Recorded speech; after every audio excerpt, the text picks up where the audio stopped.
ঘরে থাকা মশলা দিয়ে একদম ঝটপট কিভাবে গরুর মাংস রান্না করা যায় তার রেসিপি আজকে আপনাদের সাথে শেয়ার করব। প্রথমেই গরুর মাংসের টুকরোগুলো ভালো করে ধুয়ে নিয়ে একটি পাত্রে নিয়ে নিতে হবে। এর মধ্যে আমরা এখন আদা বাটা রসুন বাটা দিয়ে নিব।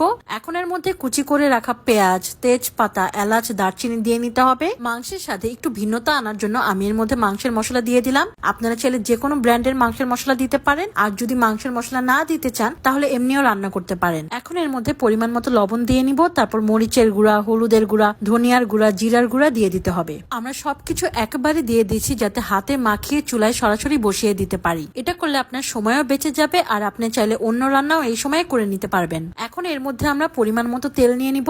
এখন আমরা মাংসটি ভালো মতো হাত দিয়ে মেখে নিব। খেয়াল রাখতে হবে যে মশলাটা যেন ভালো মতো মাখানো হয়। গরুর মাংস রান্না করার রেসিপি কিন্তু অনেক, আপনি চাইলে যে কোনো মশলা দিয়ে রান্না করে ফেলতে পারেন। চাইলে কিছু মশলা কমিয়ে নিতে পারেন অথবা মন মতো আরো মশলা অ্যাড করে নিতে পারবেন। এই রান্না করা মাংসটা আপনি চাইলে সাদা পোলাও, গরম ভাত অথবা রুটির সাথেও খেতে পারবেন। খেয়াল করে দেখবেন আমাদের মাংস মাখানো হয়ে গিয়েছে। এখন এটা চুলায় বসানোর পালা। আমরা মাংসে প্রথমেই কোনো পানি দিব না আলাদা করে। মাংস থেকে যে পানি বের হবে ওটা দিয়ে কিন্তু মাংস সিদ্ধ হয়ে আসবে। কিছুক্ষণ পর পর মাংসটা নেড়ে দিতে হবে যেন তলায় লেগে না যায়। আপনারা চাইলে ঠিক একই নিয়মে প্রেসার কুকারে এই মাংসটা রান্না করে ফেলতে পারেন। এর মাধ্যমে আরো কম সময়ে মাংস রান্না হয়ে যাবে। খেয়াল করে দেখবেন মাংসের রংটা আস্তে আস্তে বদলে আসছে। এখন এর মধ্যে আমরা পানি অ্যাড করে দিব।